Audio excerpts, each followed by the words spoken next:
Kagigising lang ni Jack, naglalaro ng kanyang laruan. Sumisigaw yan.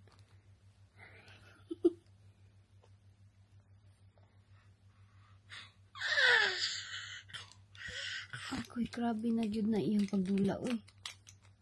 Wala, napatiil, oh.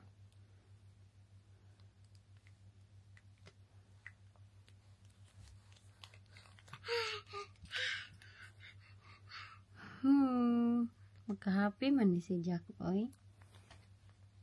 Wala ka lang? At sana imong gidulaan? Oh, igo na mata. Hala, sige. Hala.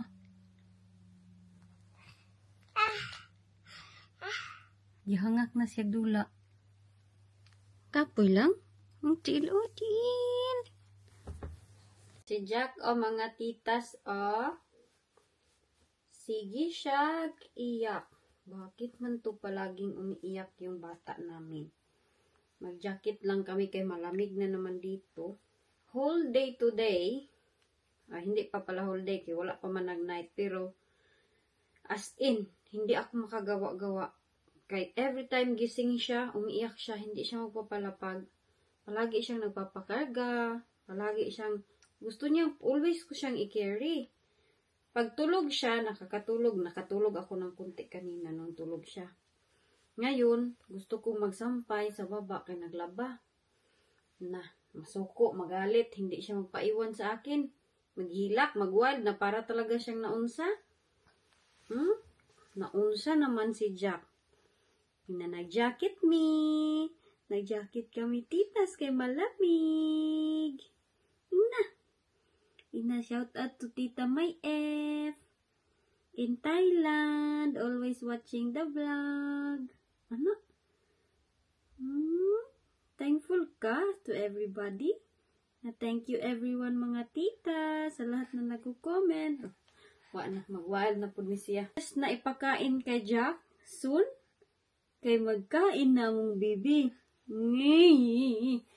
Excited na si Jack. 2:52 na pala dito. And, agay ko. Alis muna kami ni Jack. Alis muna kami. Mami, walang bihis. Bulingit si Mami. Nabisi ako talaga kanina. Naglinis ako. Nag-arrange ako sa kwarto ng mga bata. Naglaba. As in. Nag-lock muna tayo kay para walang makapasok. Wala namang magnanakaw dito. To make sure lang. Hay! Mabigat si Jack. Ilang kilo na kaya to siya. Nanak. Happy na dayon yan siya pag nasa sasakyan. Kaya alam niya, pag sasakyan, hindi yan siya magsapot-sapot pag nasa sasakyan, nasa pram. Gusto niya palagi kaming lumalabas. Yan yung happiness niya. Sa bahay, palagi man itong mag-iyak-iyak. Unsa naman si Jack, oy. Unsa day ka? Mag-work na lang kakaw.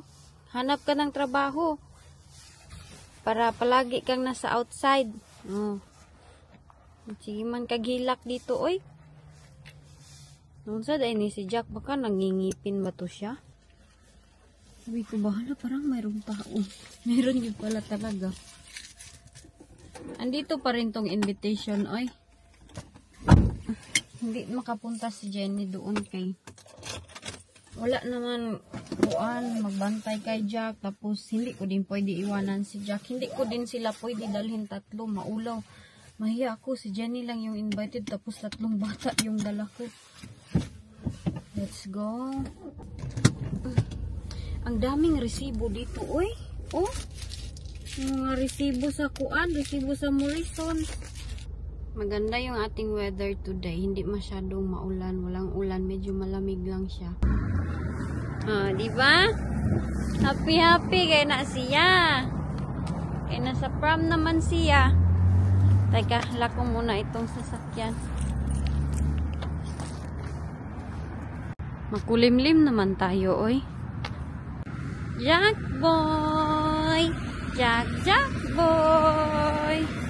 Ako nitong aking kamera dahil feeling ko nasisira na siya. Tawid tayo dito. Si Jack, siga-siga lang mata ni Jack. Dito kami no namulot ng apple. Yan o, madami pa siyang bunga. Wow! Wait, Aylin has that? Huh? Aylin. Really? Aylin has that? How about you? No, Next time you gonna no, get? No, Aylin has that. Oh. Mommy, You're gonna share to JJ? Mommy, someone in my class built something for her. He's a boy and he built something for his sister. Oh. Are you gonna share it with JJ? It's like a Korean thing. What Is it? is it? I don't know. You have to stickers. open it later. Stickers. Stickers, is it? It's a sticker. Oh. Hello, you okay? Fine, thank you. It's a pen. Yeah, So you have to colors. color. Let's go now then. Mommy, Aylin had that. Want to open it? Aylin had that. Don't open the pen. Okay. And it will jump. Aileen have that, your friend? In school? She's not my friend. Why? Because I don't play with her. Oh. She's not my friend. Hoy. Didn't say that. Busy kay silang sticker. Oy. This one. Which one? This. Okay. Like this one. Catty. Okay. Here you go. Thank you. JJ, come here na. Si Jack naman, busy magkubi-kubi. Oh. Hi, Didis, oh. Mommy, wait. I can put this on my back. Ano lang dalawa? Nag-unsa, dahil mo lang. Hello, nagising ako 2:35 na dito in the morning. Nag-check ako sa lahat ng mga kwarto. Alam niyo ba, nahuli ko sa akto yung mister ko. Lihim siyang tumatabi kay mister. Si JJ na dito. Dito siya sa labas ng kwarto namin ni Jack. Ayan, nagbed-bed siya dito. Doon si Jack. Dito, walang tao dito. Wala si JJ. Oh, wala si Jenny. Ay kanina, dito man silang dalawa sana. Yang unan kay Jennifer sana yan. Wala na siya dito. Doon sana si JJ. Wala na siya dito. Doon sa tabi ng kanyang daddy.